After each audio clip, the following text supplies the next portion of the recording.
Hi guys, welcome to my channel of IGCSE Economics. I'm Kyle, and today, in this video, I'm going to talk about the fourth part of the basic economic problem in IGCSE Economics, which is Production Possibility Curve, aka PPC. So let's start with the definition first. A PPC curve is, on the left-hand side part, which is this yellowish part, is the definition that I've copied and pasted from the textbook. On the right-hand side, we can see that a PPC curve is an economic model that considers the maximum possible production that a country can generate if it is using all its factors of production, for example, lands, capital, entrepreneur, labor, and stuff, to produce only two goods and services. Now, we want to pay attention that it is only comparing two goods and services. It's not 20, it's not 50, it's not anything else, it's two. Alright, so let's hop on to the diagram explanation part. So in the diagram, we can see that there's this capital goods and a consumer goods. So you might be wondering, what even are these?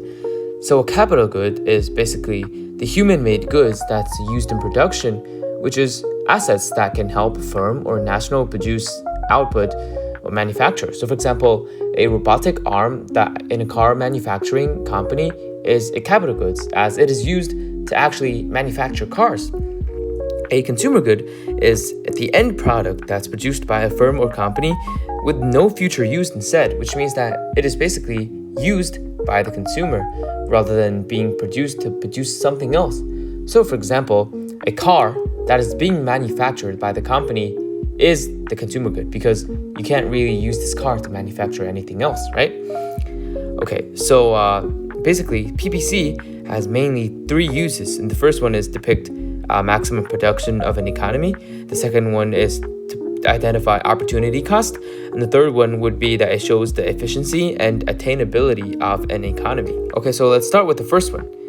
A PPC curve can be used to demonstrate the maximum production potential of an economy, because a PPC curve shows the possible combinations of two goods, which is capital and consumer, and you can see that there can be different ratio and different amounts of a certain goods produced as long as the total amount would be the same. So an important thing to know that if a point is on the curve here, so if the point is specifically on the curve, which means that it is using all its existing resource. It's not inside or outside, that's something else, that's another story, but it's specifically it's falling on the curve. And when only it's falling on the curve, it is using all its existing resource, all right?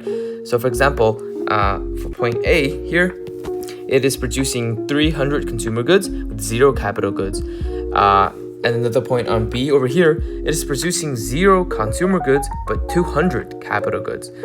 Also for point C, which is right over here, we can see that it is producing 120 consumer goods and 150 capital goods. Okay, so these are different allocations and ratio that we can produce using the same amount of resource in total.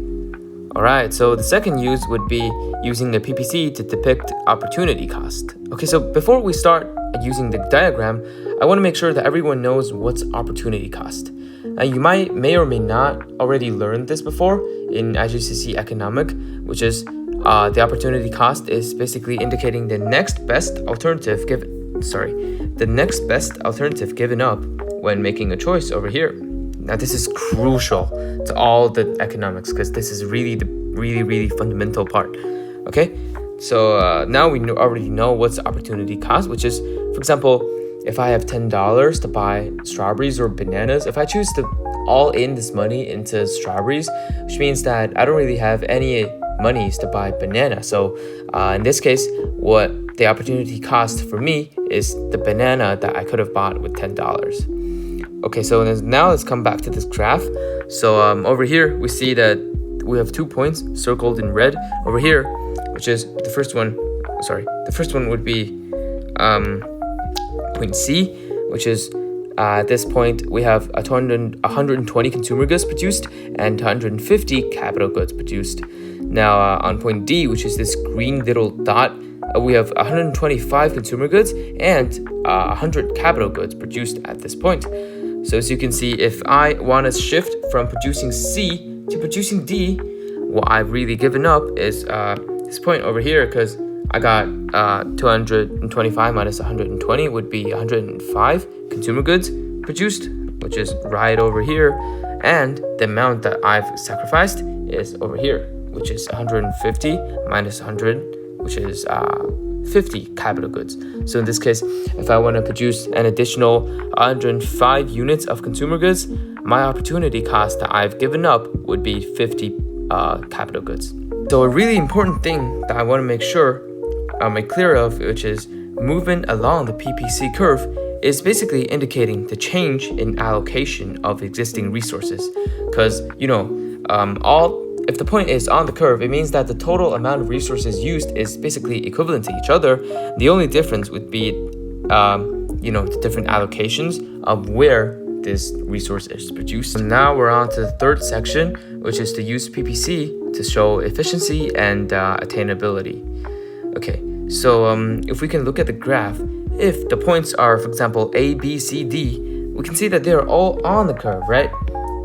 So if it's on the curve, it means that it is efficient production, which means that we are really allocating all the existing and available resources to produce the goods that we can have.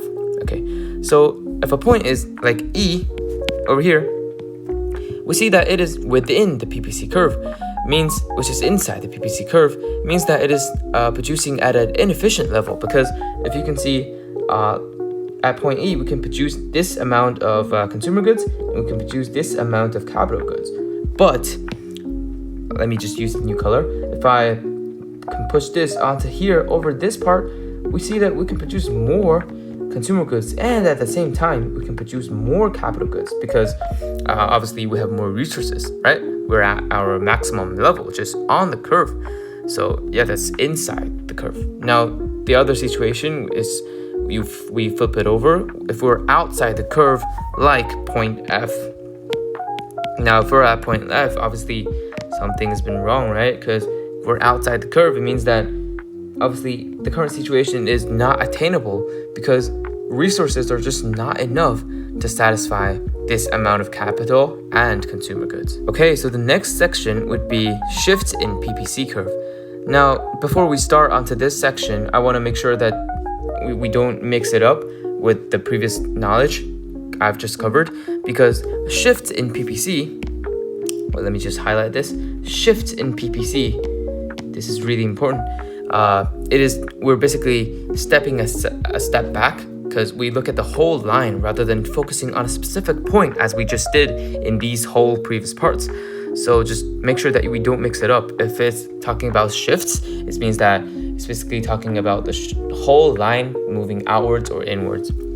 Okay, so yeah, like I just said, there's two situations, which is inward and outward. So let's analyze each of these causes, right? Now, in the first situation, like point A is doing, or situation A is doing, it means that it is during a economic decline as the curve is shifting inwards, which means that the whole amount of resources available is decreasing, right? And it means that the quality and quantity of resource and goods and services is both decreasing at the same time. Now, so if you look at the right hand side, we see that this is an example, which is Japanese tsunami in 2011, because as you can see, there's water pouring all over into cities, damaging these infrastructures and stuff. And this really results in a severe damage of the Japanese economy, and it results in a PPC shifting inwards, because obviously resources are getting damaged, right? Okay, so the second situation would be a growth, which is, for example, the situation B, as it is shifting outwards, right? Now, this is basically indicating a production potential of an economy increasing, because simply we have more resources to actually produce. Now, this is divided into two main criteria, and the first one is increase in quality. As an example, improved factors of production like increased lands or better entrepreneurship or better skills from the labor can all increase our PPC, right? So yeah, like the example that I mentioned over here, it's better education and training to provide improve productivity of labor, and also advancement in technology. And all these 2 points allows the the product produced to be of higher quality, and also there could simply be more products produced in per unit of time. Now this is a great improvement, right? Now the second criteria is that it can increase the quantity produced. Like for example, a migration policy would obviously increase in net immigration and more immigrants. And if there are more immigrants in the country, there would be increased labor force, which could really increase in the production possibility. Okay. All right, so that sums our chapter of PPC curve in IGCSE economics. Thanks for listening, and if you have any questions, just type in the comment area, and we're going to check out what we're going to do in next video. Bye!